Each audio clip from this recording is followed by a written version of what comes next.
diabética. Y siguiente, por favor. Vamos a iniciar con la introducción, en la cual vamos a abarcar la definición, la epidemiología, la etiología y los factores de riesgo. Siguiente. Bueno, vamos a empezar con la definición de la retinopatía diabética, la cual va a ser una complicación microvascular de la diabetes mellitus, tanto tipo 1 como tipo 2, y esta va a ser caracterizada por daño a los vasos sanguíneos de la retina, la cual nos va a provocar una pérdida progresiva de la visión. Va a ser una enfermedad crónica progresiva que pues va a estar asociada a esta hiperglucemia prolongada y va a ser considerada la principal causa de discapacidad visual en los adultos en edad laboral. También esta va a estar caracterizada por la formación de microaneurismas, de hemorragias intrarretinianas, también de daños microvasculares que nos van a conducir a una mala perfusión en los capilares retinianos y anormalidades microvasculares intrarretinianas. Siguiente, por favor.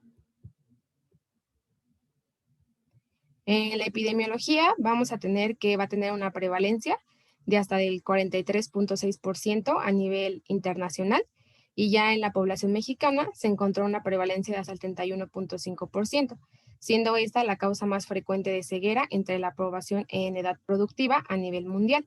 Y en México, de acuerdo a los resultados de la Encuesta Nacional de Salud y Nutrición, se mostró que de las complicaciones más frecuentes a largo plazo de la diabetes mellitus era la disminución de la visión con hasta 47.6% y el daño a la retina con 13.9%.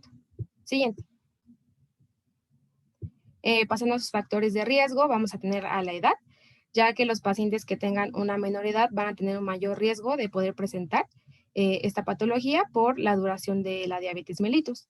Los pacientes con diabetes mellitus tipo 1, los pacientes entre 5 y 14 años van a tener un mayor riesgo y los pacientes con diabetes mellitus tipo 2 menores de 45 años también se van a asociar con una mayor prevalencia y gravedad de la retinopatía.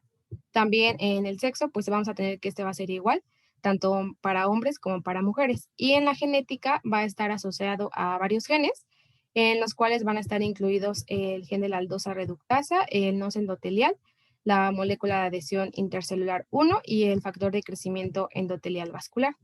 De acuerdo a la etnia y a la raza, esta va a ser más prevalente en poblaciones afroamericanas, hasta con un 38.8%, y en poblaciones mexicoamericanas con un 34%. Otros factores de riesgo que también se pueden presentar son la duración del paciente con la diabetes mellitus, ya que la prevalencia de la retinopatía va a aumentar de acuerdo con el aumento de la duración de la diabetes. La incidencia de retinopatía en pacientes con diabetes mellitus tipo 1 se va a acercar a más del 90% después de 20 años del diagnóstico. Y ya en pacientes que presenten diabetes mellitus tipo 2 va a variar entre el 50 al 80% a los 20 años del diagnóstico. También vamos a tener la diabetes que no esté controlada, el cual también va a aumentar el riesgo de progresión de la retinopatía. Siguiente. Otros factores de riesgo que también nos van a aumentar la incidencia y la progresión de la retinopatía diabética van a ser la hiperglucemia, la hipertensión, ya que también existe una asociación entre la presión arterial elevada y la presencia de retinopatía. También vamos a tener la hiperlipidemia, la cual también se dice que puede haber una asociación entre los niveles altos de lípidos séricos, principalmente LDL, y la presencia de la retinopatía. El embarazo, ya que también va a aumentar el riesgo de progresión de la retinopatía por la presencia de factores como un mal control de la diabetes, un control demasiado rápido en las primeras etapas de la gestación y la preeclampsia. Y por último, vamos a tener a la nefropatía, ya que también se va a asociar a un empeoramiento de la retinopatía. Siguiente. Pues como su nombre lo dice, pues principalmente está dada por la diabetes mellitus, pero esta va a estar, van a ser distintos tipos. La diabetes mellitus tipo 1, que no es muy frecuente aquí. Luego le sigue la diabetes mellitus tipo 2, que como tal esta es la que va a estar causando la mayor cantidad de retinopatía diabética. En el caso de la diabetes gestacional se menciona que esta, al padecerla, puede aumentar el riesgo de, de padecer diabetes mellitus tipo 2 y como tal igual es importante. Y pues en menor medida las diabetes secundarias, que como tal ya presentan una etiología más específicas, como una endocrinopatía, un gen mutado, entre otras. Pero como tal, estas pues van a tener la característica de que, como si no se llegan a controlar, pues van a generar como tal la retinopatía. ¿Puedes dar en la siguiente, por favor? Pasemos a explicar la fisiopatología. Vamos a hablar sobre una introducción sobre qué es lo que sucede, las vías metabólicas implicadas y el desarrollo y la progresión de la enfermedad.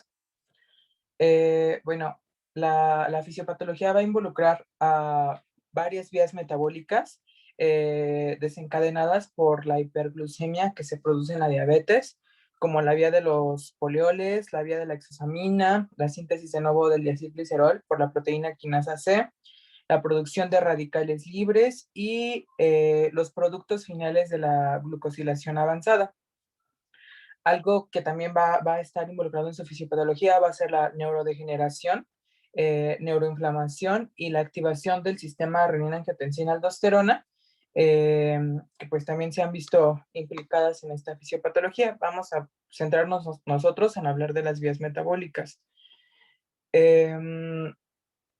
Bueno, en este proceso se producen, como ya lo dije, especies reactivas de oxígeno. Estas van a ser aberrantes y pues ya sabemos son derivadas de las mitocondrias y por el estrés del retículo endoplásmico, que este estrés va a conducir a un aumento del estrés oxidativo, a una inflamación y a la apoptosis de las células. Por una falla en la respuesta a la proteína desplegada para que se encarga de resolver el estrés del retículo endoplásmico. Esto se ve en otras neuropatías y también pues en el tema que nos importa ahorita, la retinopatía diabética. Y bueno, pues otra cosa otro factor que influye aquí es que gracias a esta producción de ROS y de estrés oxidativo, empieza a ocurrir un deterioro de las mitocondrias y con ello perpetúa el aumento de este estrés oxidativo. Empezando con la primera vía metabólica, la vía del poliol. Bueno, vamos a tener que en la vía del poliol, esta, como su función principal, va a ser la obtención de fructosa a partir de glucosa. La característica de esta vía es que la enzima que lo empieza, la aldosa reductasa, se menciona que tiene una afinidad baja por la glucosa, pero cuando estamos hablando de diabetes, o sea, cuando hay un montón de glucosa en la sangre, los tejidos como el cristalino y los nervios, eh, bueno, transportan su glucosa a través de transportadores de glucosa llamados GLUT, a través de un gradiente de concentración.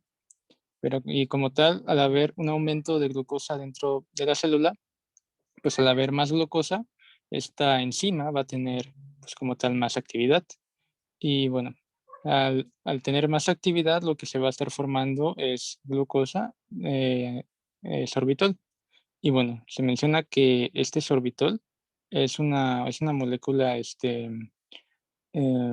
pues muy osmolar, por así decirlo, que quiere decir que va a estar reteniendo líquidos y como tal va a hacer que la célula se dematice y al final pueda generarle un daño muy importante a esa célula. Y a partir de esta vía también se van a estar formando coenzimas que van a estar activando y funcionando otras vías que ahorita vamos a mencionar. ¿Puedes estar en la siguiente, por favor? Bueno, ahora vamos a ver a la vía de las sinasas. Esa, pues vamos a ver que se va a llevar un estrés oxidativo y una sobreactivación de la proteína sinasa C.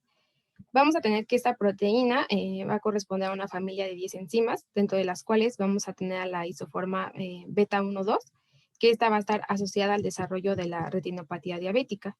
Esta enzima va a ser la encargada de llevar a cabo reacciones reversibles de fosforilación y su activación va a ser mediante la vía de la fosfolipasa C. Vamos a tener que primero los ligandos de los receptores de la proteína G, estos se van a unir y van a dar como resultado la fosforilación de la fosfolipasa C gamma.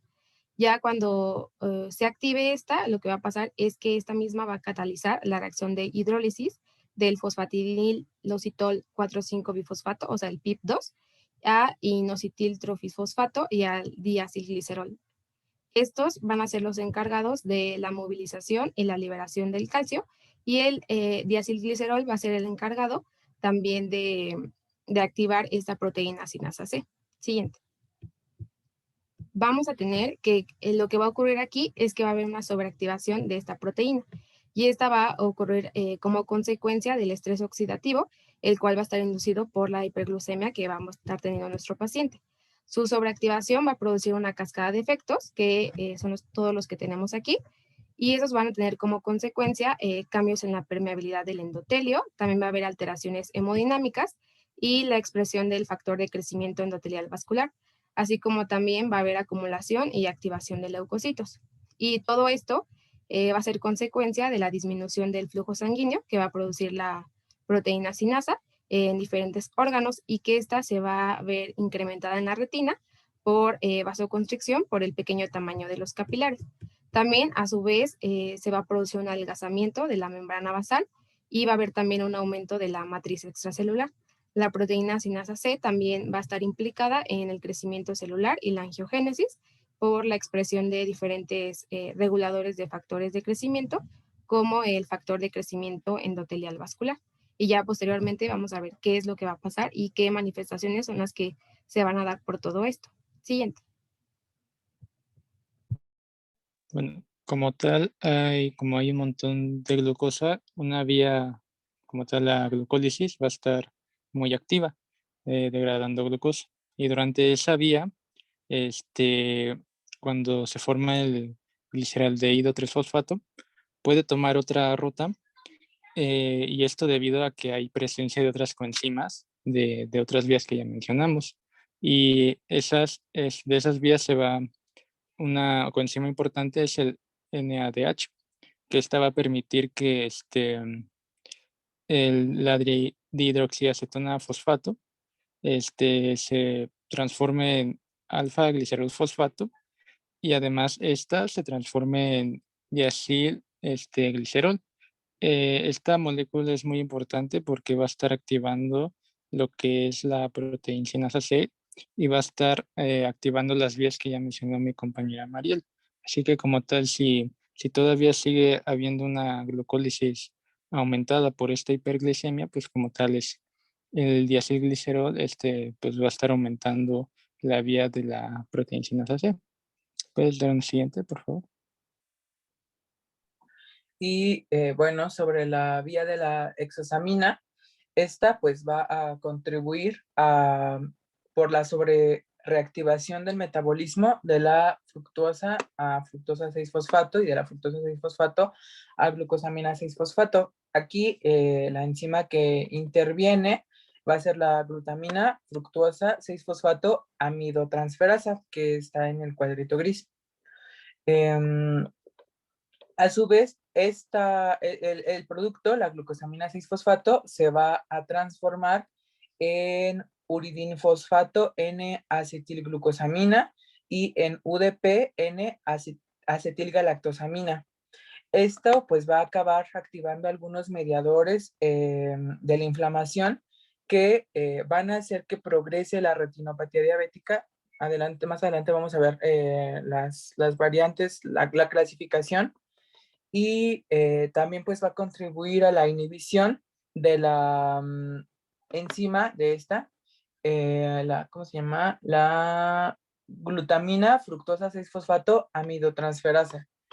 Esto pues va a bloquear el incremento mediado por la hipoglucemia, también de algunos factores como el factor de crecimiento transformante alfa, beta 1, el inhibidor del activador de plasminógeno, y pues con ello pues va a aumentar también la resistencia a la insulina. Bueno, vamos a iniciar con lo que es por así decirlo, la historia natural de lo que es la retinopatía.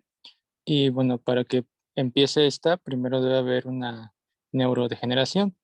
Esta neurodegeneración se menciona que eh, se menciona que está presente lo que es la apoptosis neural y la gliosis.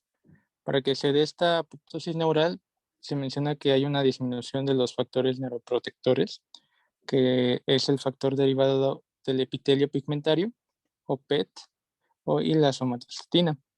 También se mencionan que las vías que ya mencionamos, al estar activas, van a estar formando como tal metabolitos tóxicos, que al final van a estar alterando lo que es la célula nerviosa.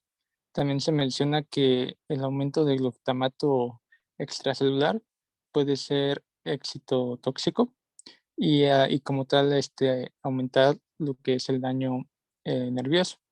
También se menciona que cuando se genera este daño nervioso, va a haber otras moléculas como el factor de crecimiento endotelial vascular y la eritropoyetina, que en las literaturas la mencionan como factores neuroprotectores, pero como tal, cuando no se llega a proteger este, este tejido nervioso, pues al final estos factores neuroprotectores, vamos a ver que hasta el final van a estar como tal siendo como que los malos. También se menciona que la gliosis, bueno, va a estar presente y se menciona que es una proliferación de astrocitos debido a que hay zonas lesionadas, principalmente zonas nerviosas. ¿Puedes dar en la siguiente, por favor? Bueno, y ahora siguiendo con lo que dijo nuestro compañero, vamos a tener a los cambios microvasculares retinianos, los cuales no van a ser proliferativos. Y bueno, vamos a ver aquí que los primeros cambios vasculares que van a ocurrir en la retina van a ser el engrosamiento de la membrana basal y las lesiones endoteliales. Estos lo que van a hacer es que nos van a conducir a la rotura de las uniones estrechas y a la pérdida de pericitos. La pérdida de estos pericitos va a provocar la desregulación del tono vascular, el crecimiento y la proliferación de células endoteliales. ¿Por qué? Porque va a haber un déficit del factor de crecimiento transformante beta, el cual va a ser producido por estos pericitos que se perdieron. Y bueno, estos cambios van a ser la base del desarrollo de los microaneurismas y las hemorragias intrarretinianas, las cuales pues van a ser dos de las manifestaciones clínicas que podemos encontrar en esta patología. Siguiente. También vamos a tener que el engrosamiento de la membrana basal y la rotura de las uniones estrechas también van a ser factores determinantes en la fuga de los capilares retinianos. La membrana basal se va a encontrar disfuncional, pero aunque esta se encuentre disfuncional, aún así permite el paso del contenido intravascular al espacio intersticial. Permite el paso de proteínas, de lípidos y de mediadores inflamatorios. También vamos a tener que el factor de crecimiento endotelial vascular y algunas citocinas proinflamatorias, así como también el epitelio pigmentario de la retina y los macrófagos, también van a tener funciones esenciales para contribuirnos al deterioro microvascular y la ruptura de la barrera hematorretiniana. A esto aparte se le van a sumar el envejecimiento y la hipertensión, las cuales también van a aumentar la expresión de moléculas proinflamatorias en la retina. El aumento de estos niveles de mediadores inflamatorios nos va a conducir a una enfermedad inflamatoria que va a ser tanto crónica como persistente y se va a encontrar en la retina. Y pues esto nos va a dar como resultado la activación de leucocitos y la leucostasis, la cual va a ser la adhesión de los leucocitos al endotelio vascular. También nos va a provocar la alteración de la barrera hematorretiniana, que nos va a conducir a un aumento de la permeabilidad vascular. Y la consecuencia de esto va a ser la aparición de exudados duros, los cuales van a consistir principalmente en lípidos y en proteínas. Siguiente. Y bueno, otra de las cosas que también podemos ver va a ser el edema macular diabético. Y aquí los principales factores patológicos van a ser el factor de crecimiento endotelial vascular y las citocinas proinflamatorias.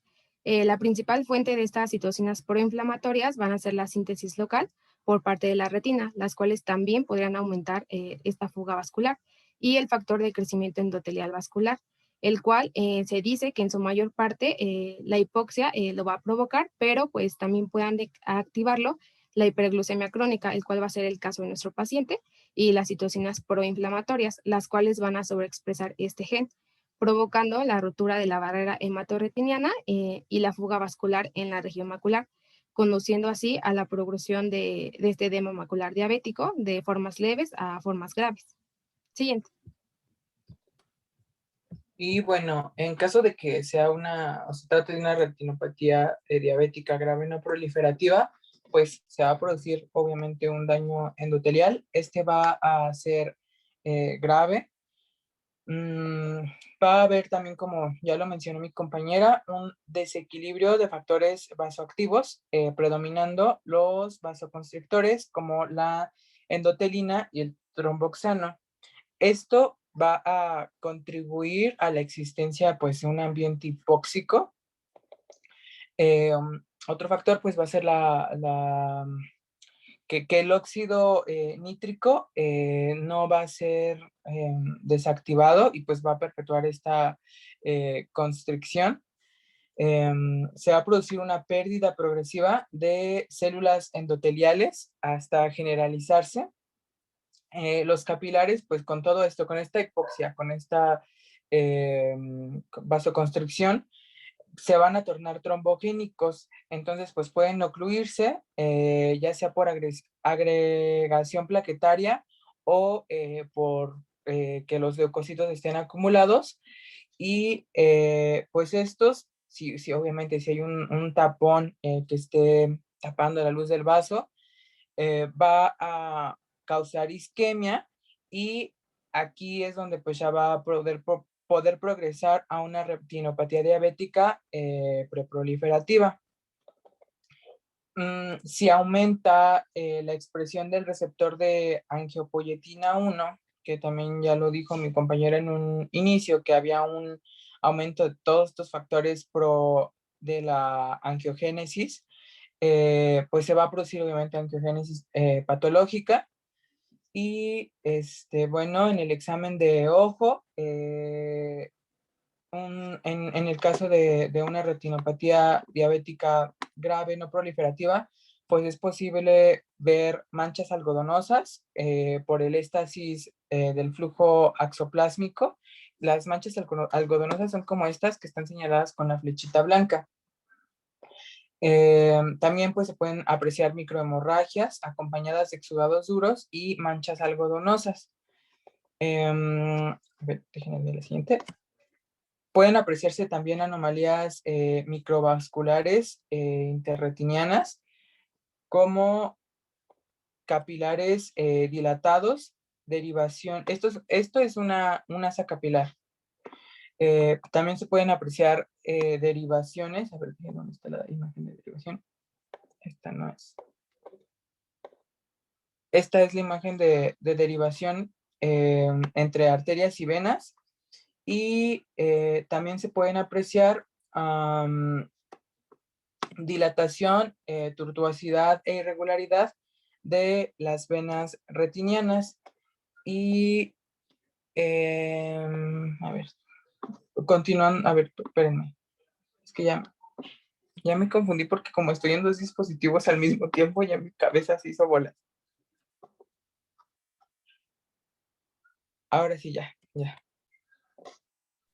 Bueno, y continuamos con la etapa final de lo que ya es la retinopatía diabética. En este caso, la retinopatía diabética proliferativa. Su fisiopatología se menciona que como tal, en donde se menciona que la mayor parte de las arcadas vasculares van a tener lo que es una hipoxia severa. Esto va a lo que es activar lo que es la angiogénesis. Y esta se va a dar primeramente por digestión de la membrana basal de los vasos ya existentes y como tal van a permitir generar pues otra cavidad y ahí permitir modelar el vaso. Para que este vaso se dé, se menciona que hay una migración de células endoteliales y además fibroblastos que permitan formar el neovaso. El problema de esta alternativa que está dando el organismo, pues como tal son, los vasos que se forman son muy frágiles y se menciona que como tal van a tender a sangrar hacia el cuerpo vítreo. También se menciona que al ser muy frágiles estos neovasos, van a tender a como que adherirse a lo que es un tejido fibrótico. Y se menciona que este tejido fibrótico va a tener fibras contráctiles que a la larga lo que va a hacer es que va a estar contrayendo lo que es la retina y al final el mecanismo que va a hacer es como desprenderla y a la vez como que empujar lo que es el cuerpo vítreo. ¿Puedes estar en la siguiente, por favor? Ahora sí, pasando al cuadro clínico y ya como integrando todo lo que podríamos ver con la inspección del fondo de ojo, pues primero vamos a empezar por la historia. ¿Qué es lo que se podría preguntar? Pues es que la mayoría de los pacientes son asintomáticos. Más del 90% de los que tienen diabetes mellitus tipo 1 pueden desarrollar la retinopatía diabética en un lapso de 20 años y el 60% de los que tienen diabetes tipo 2 pueden desarrollarla igual en un lapso de 20 años. Como síntomas, en caso de haberlos, pues podrían ser ver moscas volantes, sombras o puntos negros, que podrían ser un dato que sugiera hemorragia vítrea. Sensibilidad al contraste alterada, disminución de la agudeza visual, pérdida de la visión en la que pues la hemorragia vítrea y el desprendimiento de retina, que ya mencionó David, podrían ser los responsables, o la visión de una cortina oscura, que igual un desprendimiento de retina sería el responsable de que pues el paciente esté viendo esto. Los A ver, micro... doctor, pero espérame un momento. Okay. Vamos a retomar algunas cosas. Bueno, se dice que la diabetes mellitus tipo 1, después de 5 años de ser diabético, tiene o se presenta algún estadio de retinopatía diabética en los pacientes con diabetes tipo 2. Después de 10 años de ser diabéticos, pueden tener algún estadio de retinopatía diabética. Y algo que es muy importante como factor de riesgo es la hemoglobina glucosilada. Si yo tengo una hemoglobina glucosilada mayor de 6.5, eso es como un parteaguas y es como un foco rojo para desarrollar retinopatía diabética. Generalmente los pacientes, si no tienen involucro de la mácula, no tienen grandes cambios de visión. Si solamente están las lesiones en las arcadas vasculares, no necesariamente van a notar que está bajando la visión. Generalmente lo notan cuando empieza a afectarse la mácula, o bien cuando ya hay una complicación como una hemorragia vítrea, que se vienen unas miodesopsias o moscas volantes. No te entendí esa parte de que el tejido fibrovascular empuja el vítreo. Más bien, a ver, doctor, en un fondo de ojo, dónde voy a buscar yo los neovasos? En la papila, ¿Y en dónde más? en la mácula. No, en las arcadas vasculares. Entonces, ahí voy a buscar los neovasos. Los neovasos se forman y van a migrar hacia el gel vítreo. Migran a través de las fibras del gel vítreo. Si en esa migración se rompen por las características que ya nos dijiste, que no son tan fuertes como un vaso normal, se rompen y sangran, y entonces el paciente va a tener una pérdida súbita de la visión por una hemorragia vítrea. Pero pongámosle que no se rompieron, que siguieron su camino. ¿Esos neovasos hacia dónde se van, doctor?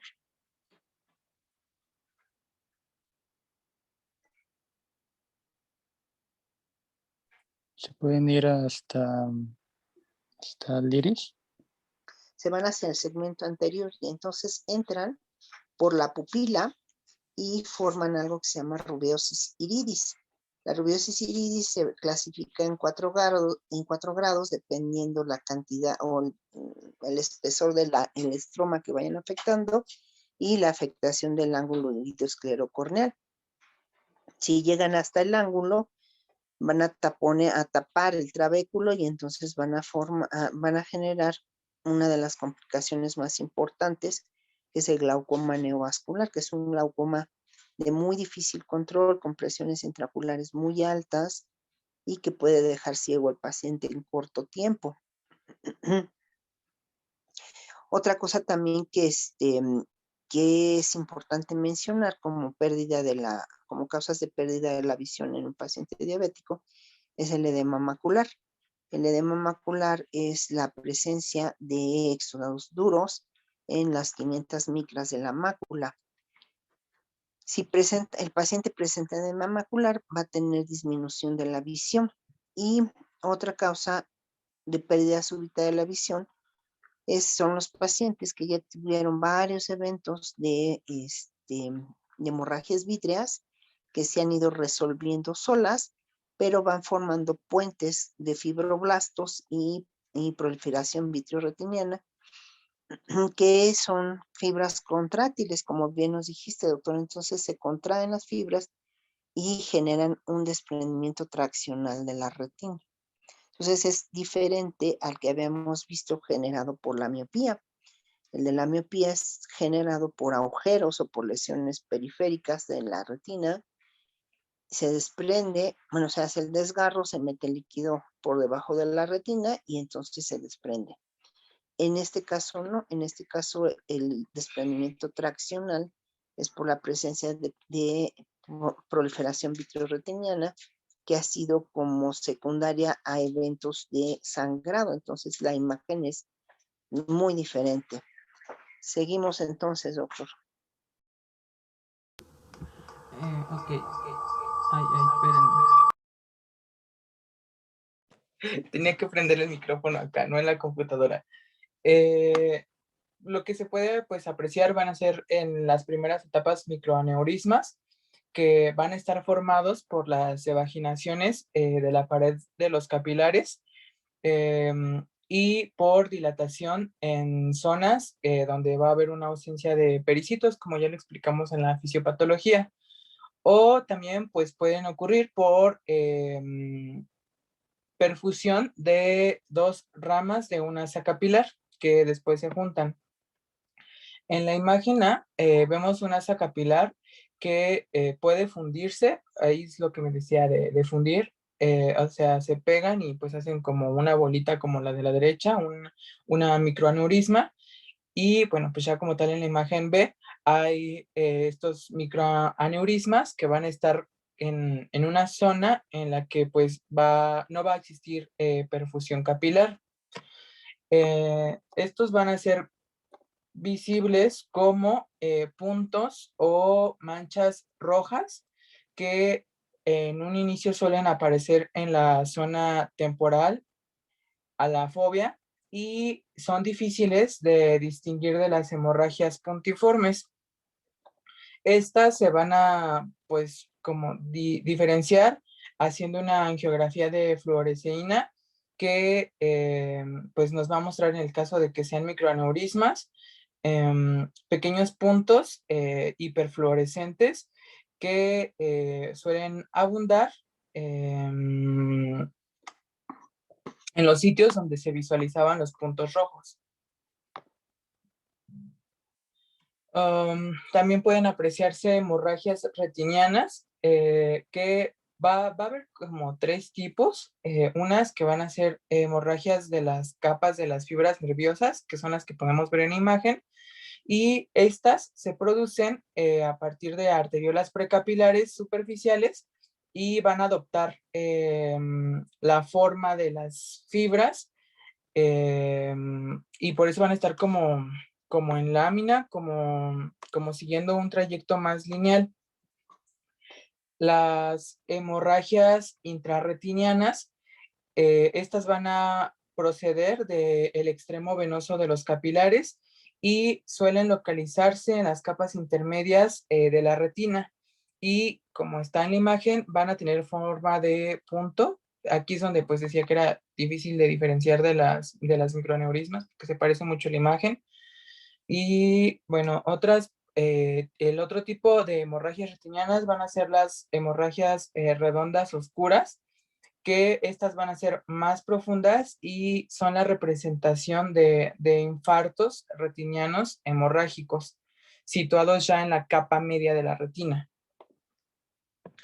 Vamos a poder también apreciar exudados, que a estos pues también se les puede llamar duros, porque se deben diferenciar de los focos blancos, de estas manchas algodonosas que había puesto en la imagen donde estaba con la flechita blanca, Y estos son ocasionados por el edema retiniano crónico y se suelen formar en la unión de la retina normal con la retina edematosa.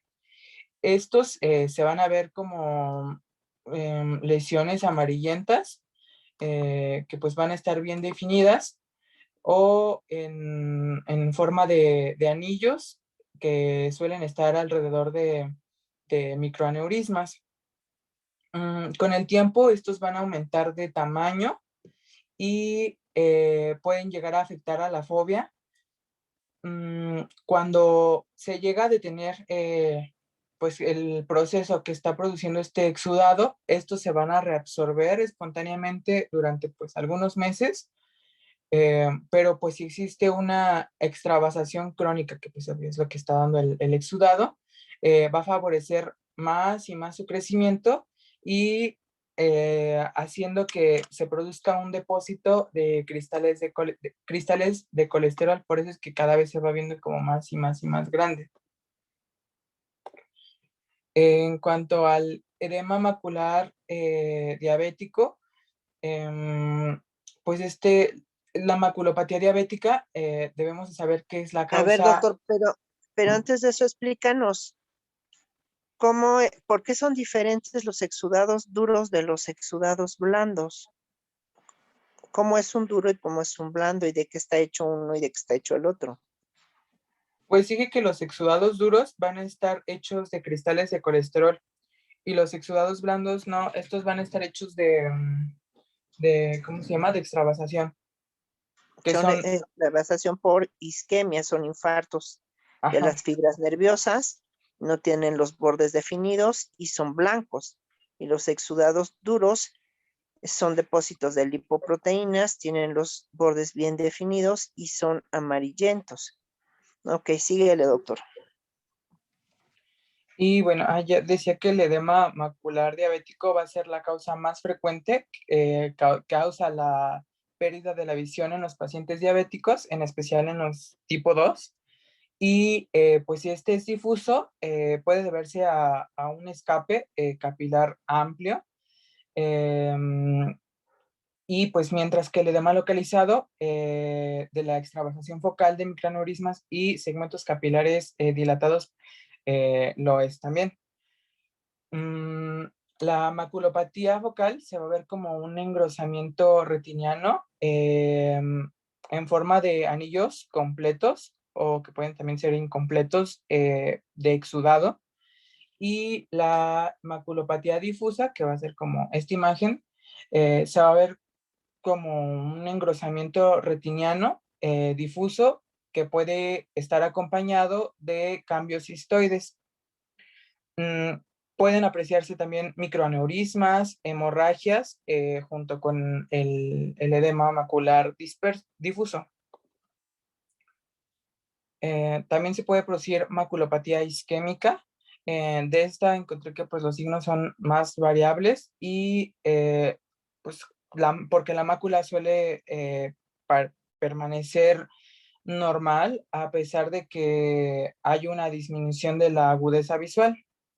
Y bueno, en el angio se va a mostrar una ausencia de perfusión. Aquí está como una mancha negra.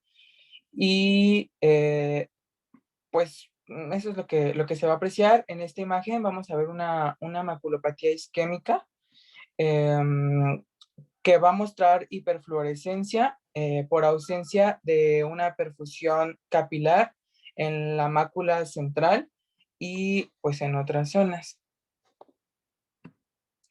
El edema macular clínicamente significativo va a seguir como un proceso que es el que está en la imagen, empezando por un engrosamiento retiniano a menos de 500, ¿cómo era? 500 micras del centro de la mácula, que sería pues la imagen que tenemos en la izquierda, superior izquierda.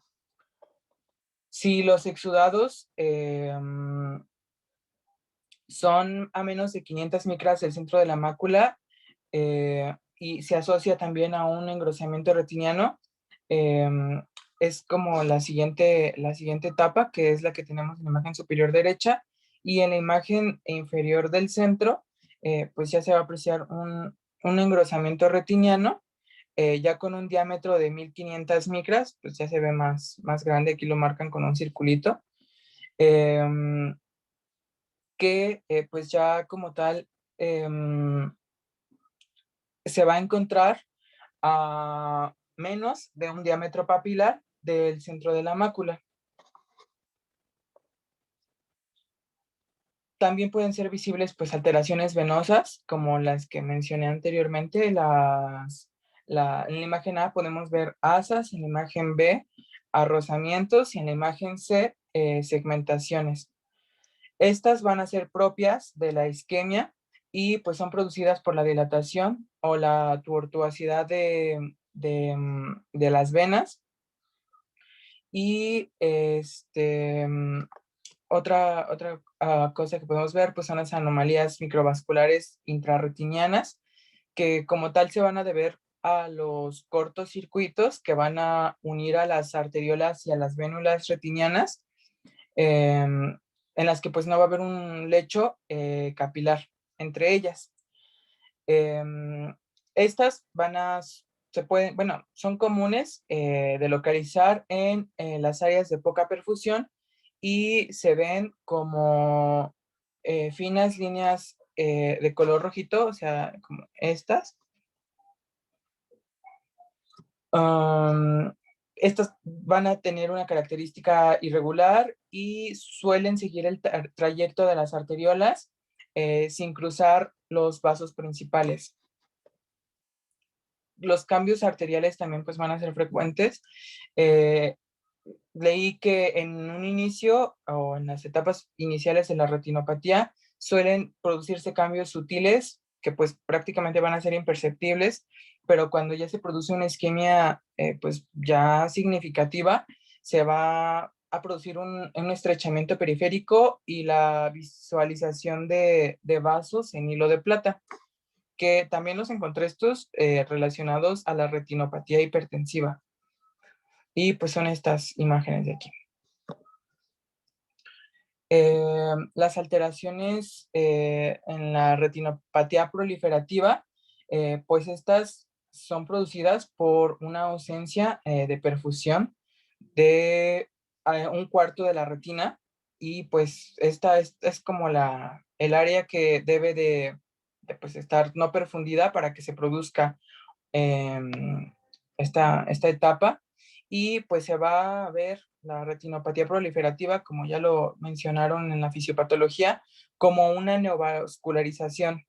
En un inicio pues va a iniciar como una neovascularización de la papila, en la que pues estas imágenes nos muestran a una neovascularización leve del lado izquierdo y una vascularización grave ya del lado derecho.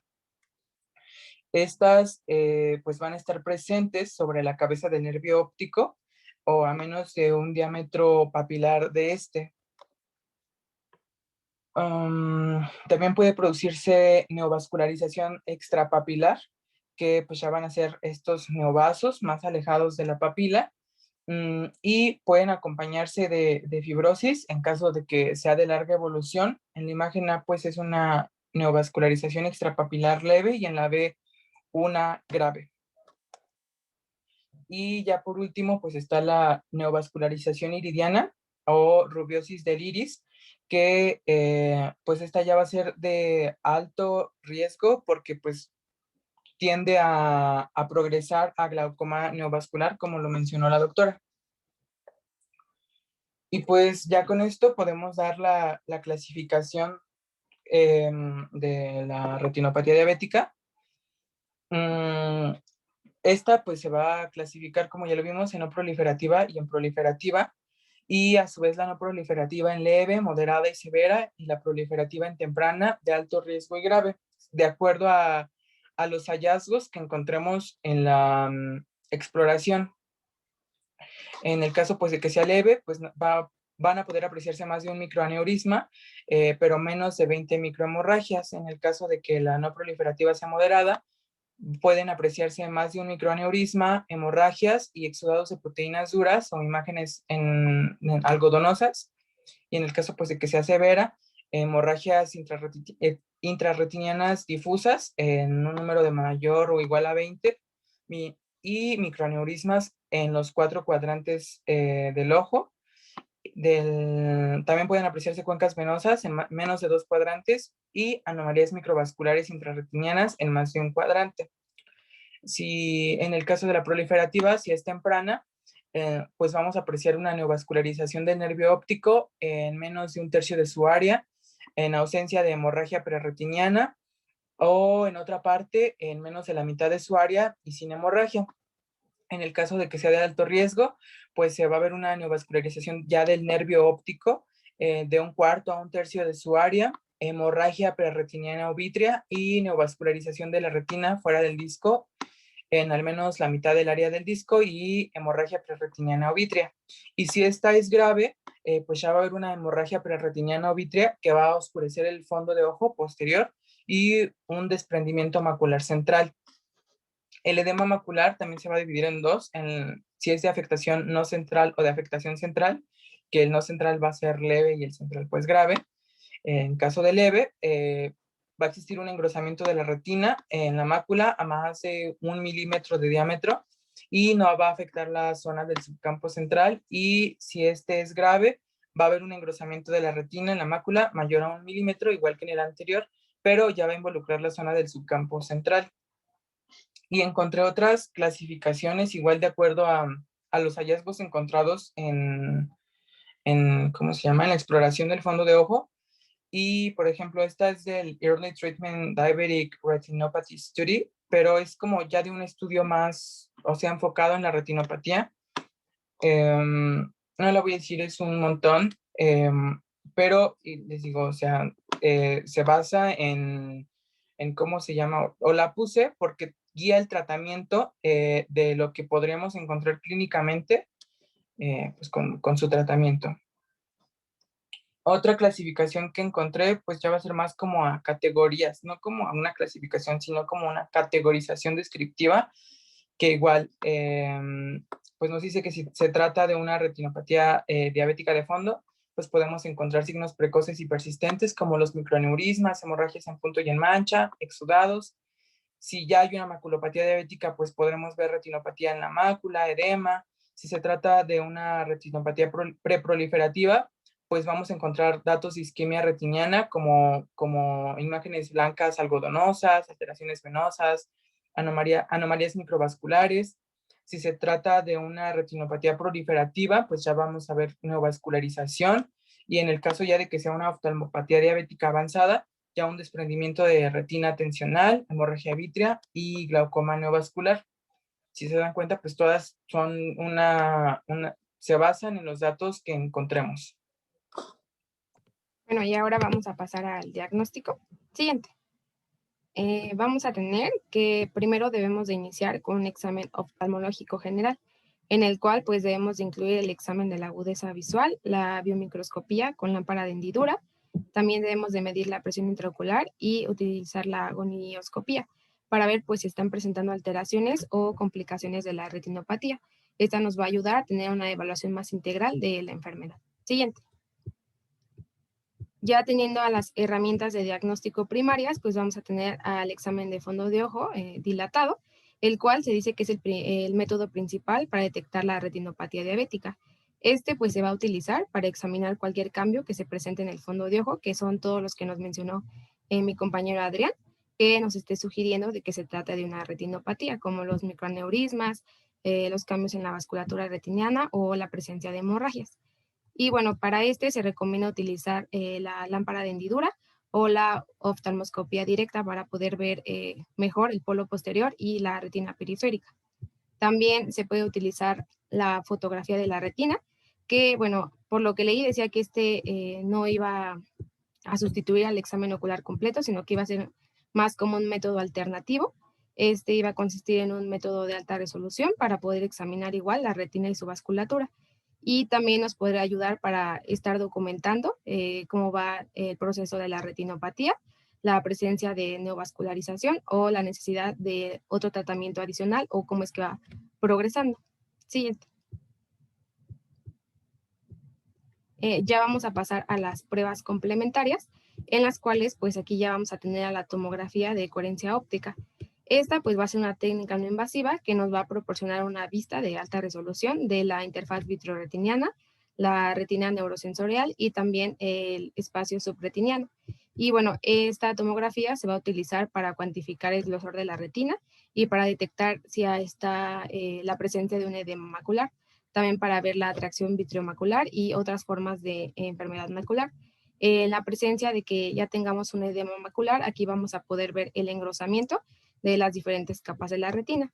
Y bueno, en la imagen que tenemos es cómo se toma, en el medio es cómo debería de verse normalmente, y ya en la imagen de la derecha vamos a poder ver la tomografía de coherencia óptica de un paciente con diabetes mellitus tipo 2 que tiene edema macular diabético y cómo es que va progresando de acuerdo al tratamiento que le están poniendo. Y podemos ver cómo es que se va, la capa ya no está tan gruesa, sino que ya está aplanando para tener una mácula normal, como Pues podemos ver. reabsorbe el líquido subretiniano que hay allí, doctora. Eso es lo que va pasando con el tratamiento. Va habiendo reabsorción del líquido que está por debajo de la mácula y que está generando el edema y es como vas cuantificando la mejoría o no del edema. Sí. Entonces, para esto es lo que nos va a ayudar la tomografía, principalmente para ver la presencia del edema macular. Siguiente. También, como nos presentó Adrián, también vamos a tener la angiografía con fluoresceína, el cual pues vamos a administrar por una inyección intravenosa el tinte fluorescente, que en este caso va a ser la fluoresceína, para resaltar así la vasculatura retiniana, y la imagen va a ser capturada por una cámara retiniana. Este también se va a utilizar para detectar áreas de isquemia y microaneurismas. También nos va a ayudar para diferenciar la inflamación macular diabética de otras enfermedades maculares.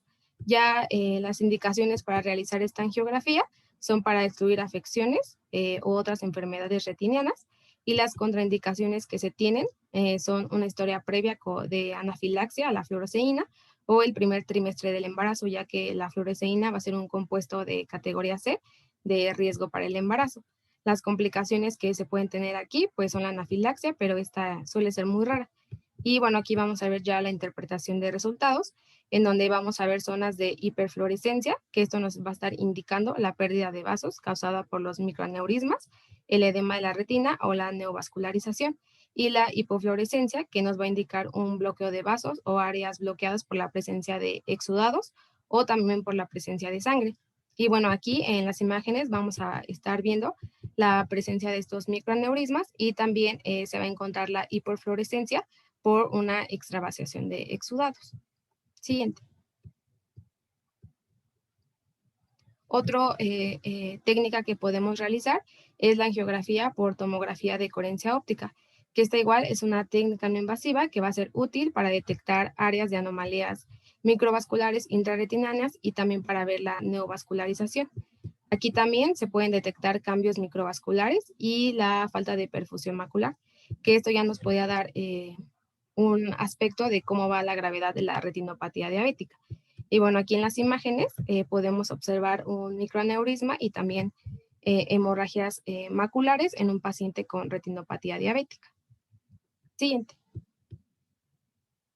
Por último, podemos utilizar la ecografía, la cual ya era útil para evaluar la retina y para detectar si hay un desprendimiento de retina, ya en casos con hemorragia vítrea o otra opacidad que nos esté dando esta manifestación. Y bueno, en la imagen de abajo lo que encontramos fue que había una hemorragia vítrea, la cual iba a provocar un desprendimiento de la retina con presencia de hemorragia. Es la que arriba, arriba es como la podemos ver de forma natural y ya abajo ya podemos ver este desprendimiento. Siguiente. Y bueno, en el diagnóstico diferencial vamos a tener a la oclusión de la vena central de la retina. Esta va a ser una oclusión de la vasculatura retiniana que va a resultar en una pérdida visual, la cual pues va a ser similar a la de la retinopatía diabética. Pero aquí lo que vamos a tener es que las venas de la retina van a estar dilatadas y van a estar en forma tortuosa. También los microaneurismas y los exudados duros van a ser poco frecuentes, y el disco óptico se dice que también podría presentarse hinchado. También vamos a tener al síndrome isquémico ocular, que esta va a ser por una hipoperfusión ocular causada por una estenosis o una oclusión. Y bueno, aquí lo que íbamos a encontrar es que las venas de la retina iban a estar dilatadas. También podía haber presencia de microaneurismas, pero estos se iban a observar en la periferia media, y también podían llegar a presentarse exudados duros, pero pues estos iban a ser más frecuentes en la retinopatía diabética. También no era muy frecuente la presencia del edema macular. También vamos a tener a la retinopatía de Valsalva, que pues estas van a ser hemorragias preretinianas que van a ser causadas por un aumento de la presión intratorácica. Y bueno, aquí lo que podemos ver va a ser la presencia de hemorragias subconjuntivales. Otra es la retinopatía de células falciformes, que nos iba a dar una isquemia de la retina asociada con la enfermedad de estas células. Y bueno, aquí podemos ver que se podían dar la hemorragia vítrea y el desprendimiento de la retina, que esto nos podrían causar una pérdida de la visión similar al a la retinopatía diabética. Y bueno, por último tenemos a la retinopatía por radiación, que esta iba a ser una complicación de la radiación que podía presentarse igual con un edema macular y con una hemorragia vítrea similar a la de la retinopatía diabética, pero pues se necesita el antecedente de radioterapia. Siguiente. Vamos a iniciar con el tratamiento. El tratamiento va a ir dirigido principalmente a lo que es la afectación de lo que es la mácula y lo que es la retinopatía proliferativa, porque como tal el tratamiento de base es el que debe seguir el paciente con la dieta, la insulina y todo eso. Pero ahorita nada más nos vamos a enfocar en lo que generalmente se está afectando. En este caso, las literaturas mencionan que de primera línea los inhibidores del factor de crecimiento endotelial vascular, y vamos a tener que estos, bueno, como tal, el aflibercept se menciona que es como un receptor, bueno, un receptor que va a estar atrapando al factor de crecimiento endotelial vascular, porque como tal va a estar formado por una fracción de inmunoglobulina y una parte de lo que es el receptor. Así que como tal, al unirse va a quedar, pues, no va a ejercer sus acciones. Como tal, eh, al evitar que el factor de crecimiento endotelial vascular no haga sus acciones, como tal, está indicado en lo que es el edema macular central, y se menciona que en la retinopatía proliferativa se puede am, este, adyuvar con lo que es el tratamiento con láser, que ahorita vamos a mencionar. Se menciona que la dosis es de 2 miligramos intravitreal, como lo pueden ver en la imagen, cada 4 semanas, o sea, un mes, por 5 meses. Y luego esta dosis de 2 miligramos puede llevarse cada 8 semanas o 2 meses, dependiendo de cómo vaya progresando la patología. Otra es la ranibizumab, que como tal es una fracción de un anticuerpo monoclonal que se va a estar uniendo al factor de crecimiento endotelial vascular, y como tal al unirse va a evitar que ejerza sus efectos. Igual, para el edema macular central y la retinopatía proliferativa, y es más recomendable que se una con la terapia con láser. La dosis es de 0.3 miligramos intravitreal cada 28 días, o sea, es una dosis mensual. Y también vamos a tener al bevacizumab, que este va a ser de 1.5 miligramos o 0.05 mililitros intravitreal, y se menciona que como tal puede ser solo o combinado con la terapia láser. Se menciona que como tal los efectos que van a estar teniendo estos inhibidores va a ser el aumento de la presión intraocular, o sea, puede llegar a generar un glaucoma. También puede generar hemorragia vítrea, endoftalmitis, hipersensibilidad. También se menciona que en muy raros casos puede generar desprendimiento de retina remactógeno, y cataratas, y como tal el procedimiento no se hace mal y se apunta al cristalino. Se menciona que está contraindicado para si hay una infección periocular o ocular activa. Si ya hubo una reacción anterior a este fármaco, está igual contraindicado. También se menciona que no se debe dar en hipertensión mal controlada, enfermedad cardiovascular y también el embarazo y lactancia. ¿Puedes estar en la siguiente, por favor? Otra terapia farmacológica que ya la mencionan como de segunda línea son los corticosteroides. Se pueden dar inyectados intravitreamente con acetonida de triamcinolona, y este como tal pues va a, pues a inhibir la inflamación y como tal disminuir lo que es el edema vacular. Pero la desventaja de este es que ya vimos que los corticosteroides no se pueden dar pues como tal siempre, ya que pueden generar catarata subcapsular posterior, un glaucoma de ángulo abierto o hemorragia vítrea.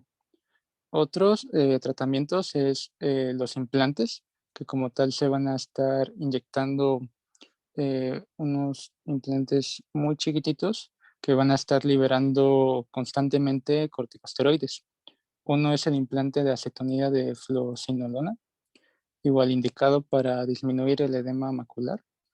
Y se menciona que al implantarse va a durar aproximadamente 36 meses o 3 años. Igual, los efectos adversos similares.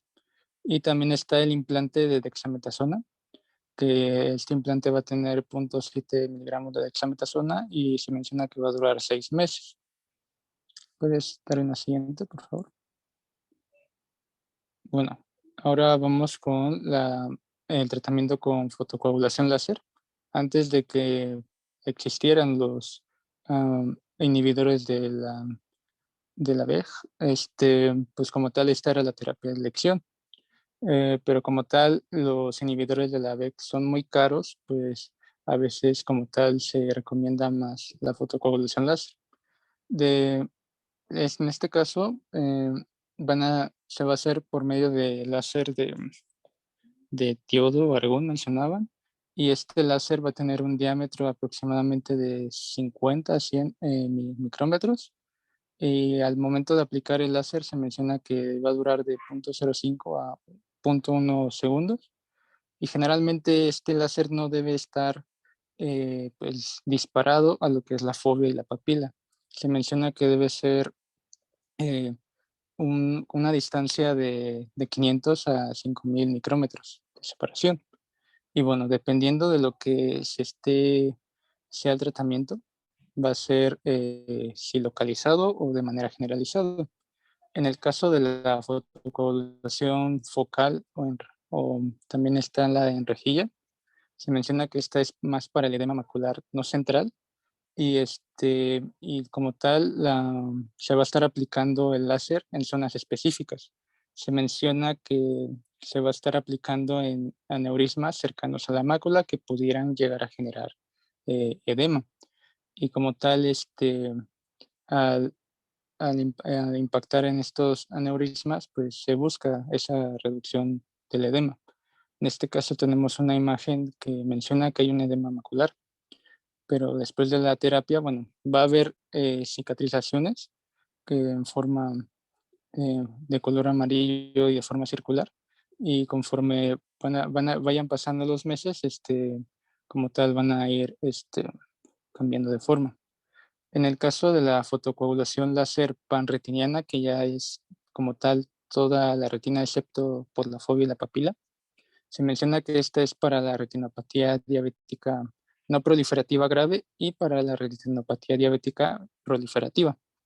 Se menciona que la, la explicación de por qué funciona es que va a cauterizar lo que es toda la retina periférica y va a reducir lo que es la isquemia.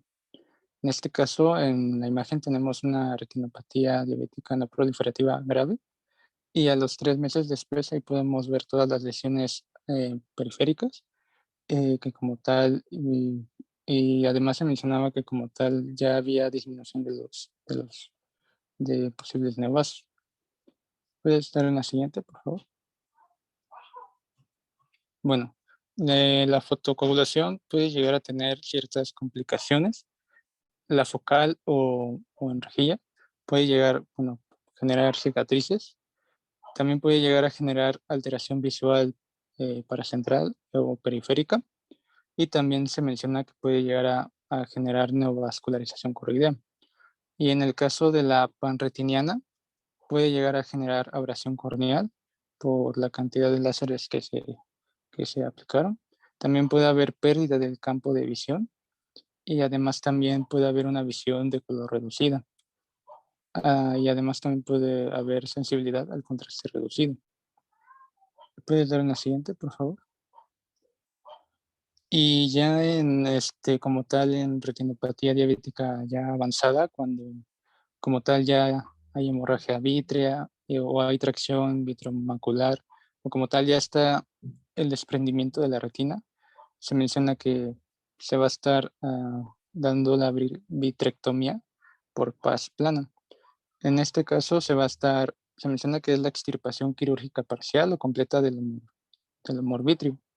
En este caso, como podemos ver, generalmente se hacen 3 incisiones para lo que es la sonda de infusión, que va a permitir que al momento, porque como se va a estar extrayendo el humor vítreo, se debe ir infundiendo para mantener lo que es la presión del globo ocular. Va a estar también una excisión para el vitrector, que es el que va a estar ingiriendo este humor vítreo, pero además también se menciona que podía tener una función de cortar, y también va a haber una excisión para el tubo de luz para permitir pues la visión. Y en este caso, como tal, también puede llegar a generar complicaciones como lo que es catarata, glaucoma neovascular y membrana epiretiniana. ¿Puedes dar una siguiente, por favor? Y bueno, ya como tal, el seguimiento, se menciona que como tal en las retinopatías no proliferativas leve y moderado, como tal, si no hay afectación de la mácula, es un seguimiento de cada año. Pero como si ya se está afectando la mácula, pero de manera no central, es de 3 a 6 meses. Y en caso de que se esté afectando la mácula de forma central, bueno, en todas, si se afecta la mácula de manera central, el seguimiento debe ser cada mes. En el caso de que sea no proliferativa severa, si no hay afectación de la mácula, es de 3 a 4 meses. Y en caso de la retinopatía diabética proliferativa, si, si no hay afectación de la mácula o si hay edema no central, se mencionaba que era de 2 a 3 a 4 meses aproximadamente. ¿Puedes dar una siguiente, por favor?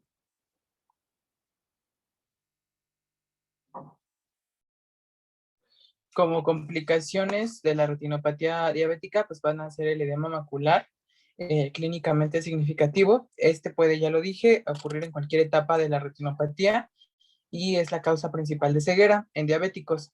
La hemorragia vítrea, pues también va a ser una complicación. En la imagen vemos una hemorragia vítrea extensa. El desprendimiento de retina traccional, pues también es otra complicación. Y en esta imagen vemos un desprendimiento de retina de este tipo. Y ya el coma, pues va a ser la cuarta complicación. En el pronóstico, pues vamos a tener que este va a ser relativamente bueno si se tiene un manejo óptimo de la diabetes y también de enfermedades asociadas como la hipertensión arterial, ya que si el paciente tiene un tratamiento adecuado puede llegar a prevenir la pérdida de la visión hasta el 90% de los casos. Y bueno, ya el pronóstico va a ser malo si el paciente tiene una mala adherencia al tratamiento o también si se asocia con eventos cardiovasculares, ya que esto va a llevar al paciente a un mayor riesgo de morbilidad y de mortalidad.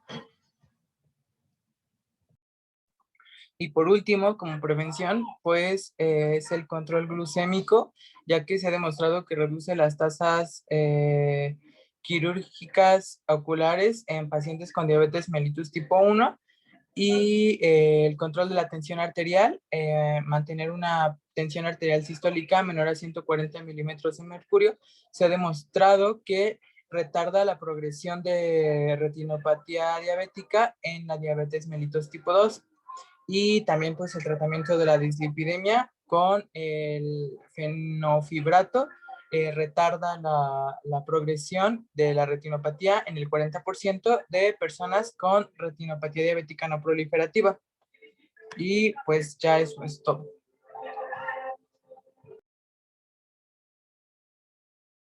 Ok, muy bien, doctores, muy bien la revisión. Pues como ya se pueden dar cuenta, la retinopatía diabética es hasta cierto punto prevenible si nosotros tenemos un buen control de los pacientes diabéticos, insistimos en que lleven su dieta, insistimos en que hagan ejercicio, quiten todos los factores de riesgo posibles, las dislipidemias, el buen manejo de la hipertensión, que son situaciones que nos van a ayudar a evitar que lleguen a tener pues estadios graves de la retinopatía diabética, y ahí es donde entra la labor del médico familiar. El médico familiar, que es el primer contacto con el paciente diabético, debe de tener en primer lugar pues el conocimiento de los factores de riesgo, y en segundo lugar, ya con el conocimiento, pues tratar de, en la medida posible, disminuir esos riesgos, como pues el principal foco rojo es la hiperglicemia sostenida, que es la que genera pues la activación de todas estas vías metabólicas alternas, que son las que generan el daño en los capilares de la retina. Y ahí es donde entran ustedes. Entonces, por eso es la trascendencia de que aprendan a ver un fondo de ojo. Como ya se han ido dando cuenta, y ahora con las clases que vamos a tener, hay muchas enfermedades sistémicas, muchas enfermedades oculares que con solo asomarnos al fondo de ojo podemos detectar a tiempo y poder darle un tratamiento a ese paciente para que no necesariamente se quede ciego. Aquí el problema es que el diabético mexicano, pues para empezar, hace lo que quiere. No sigue la dieta, no le gusta hacer ejercicio, le tiene miedo a la insulina porque la comadre le dijo que se quedó ciega por la insulina, le tiene miedo al láser porque igual la comadre le dijo que se quedó ciega por el láser. Entonces hay que quitar todos esos mitos. Hay que insistirle al paciente que debe tener un buen control. Si yo tengo un paciente diabético que tiene ya más de 10 años de ser diabético y no lleva un control adecuado, pues lo tengo que mandar al oftalmólogo para que se descarte el que haya una retinopatía diabética. Y a la vez nosotros como oftalmólogos, cuando detectamos un paciente con retinopatía diabética, tenemos que mandarlo al nefrólogo, porque estas mismas vías alternas que se echan a andar en la retina se echan a andar en el riñón, y entonces la nefropatía diabética y la retinopatía diabética van de la mano. Entonces, una vez que un nefrólogo diagnostica nefropatía diabética, tiene que mandar al paciente con el oftalmólogo y al revés. Entonces, es una enfermedad compleja que tenemos que conocer precisamente para evitar o tratar de evitar las complicaciones o los estadios graves.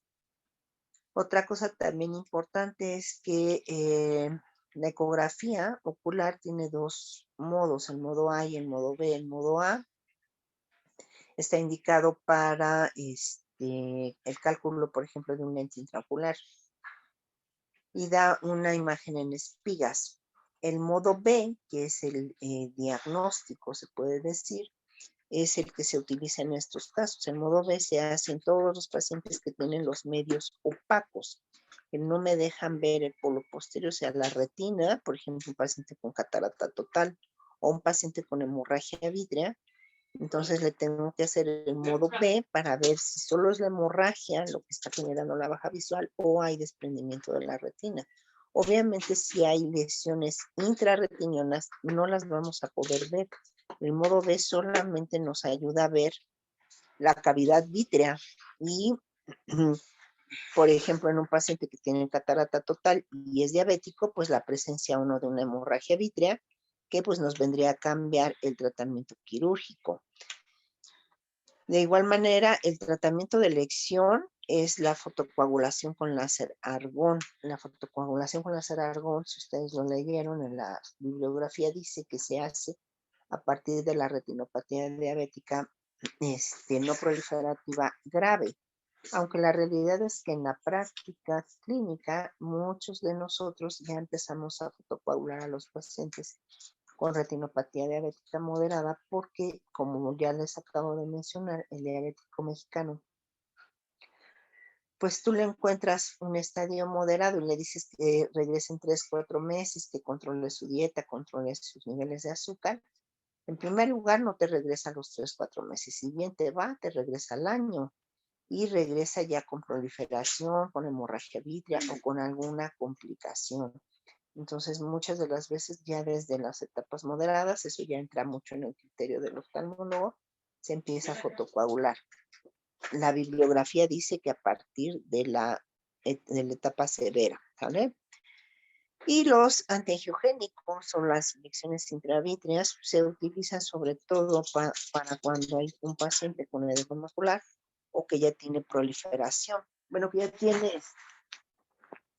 por ejemplo, varios eventos de hemorragia vítrea que se han ido resolviendo espontáneamente o que no se ha logrado resolver.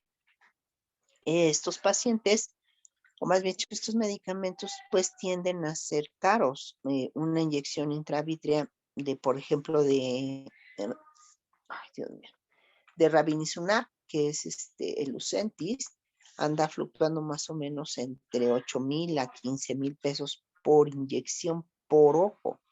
Entonces, esto que es costoso, pues es lo que ha limitado un poco el uso de estos medicamentos, pues en la población en general.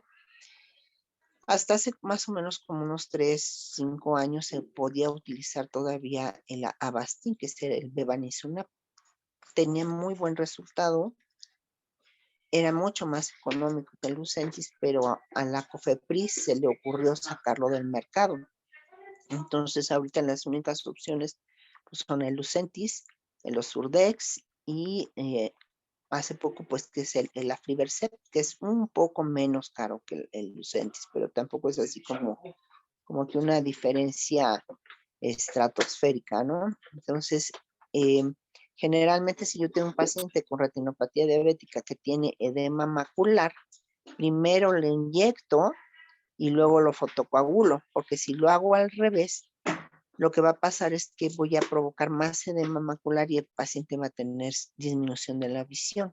Se va a encharcar la retina y va a tener pérdida súbita de la visión o puede disminuir de manera considerable. Entonces, lo primero que hacemos cuando hay edema macular es inyectarlo y más o menos como a los 10, 15 días que ya está teniendo acción la inyección intravítrea, entonces ahora sí lo fotocoagulo. ¿Qué otra cosa? Pues nada más, es muy importante que aunque no venga en su programa como tal, saber la retinopatía diabética. La verdad es que, por ejemplo, el retinoblastoma, que si viene en su programa académico, pues si bien es el tumor maligno más frecuente de la infancia, oftalmológicamente hablando, pues tampoco es así como que sea muy frecuente, ¿no? La verdad es que yo en 25 años de oftalmóloga nunca he visto un caso. Y sin embargo, diabéticos veo todos los días.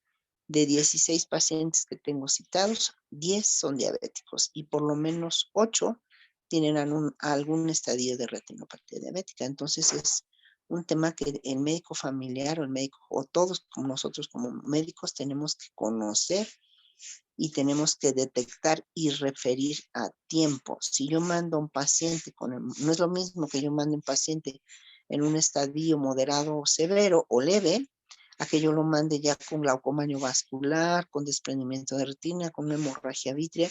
Obviamente la recuperación visual no va a ser la misma. La capacidad visual que logra el paciente, pues muchas de las veces ya es muy pobre. Ya el paciente que va a requerir una vitrectomía, pues son pacientes que quedan viendo 20/200, 20/100 con buena suerte, ¿no? Entonces, De ahí la importancia de la detección temprana. Entonces, nos vemos mañana, doctores, para el examen. Nos vamos a ver más o menos como a las 6. Les mando yo el link. Y va a ser por la plataforma de Meet, con las cámaras abiertas. Entonces, les sugiero que por favor estén al pendiente y estén en sus casas. Porque ya me tocó una doctora que andaba ahí en Plaza Atlane, alegremente haciendo compras o no sé qué estaba haciendo, y ni ponía atención en una cosa y ni ponía atención en otra, ¿sale? Entonces, idealmente en sus casas con la cámara prendida, ¿sale? ¿Alguna pregunta? No, doctora. No, doctora. No, doctora, no. Okay. Entonces nos vemos mañana, por favor estén al pendiente y les mando el link. Que pasen buenas tardes. Noche ya prácticamente. ¿Vale? Que descansen. Muchas gracias, Igualmente, doctora. doctora, Igualmente, gracias. doctora. Bye.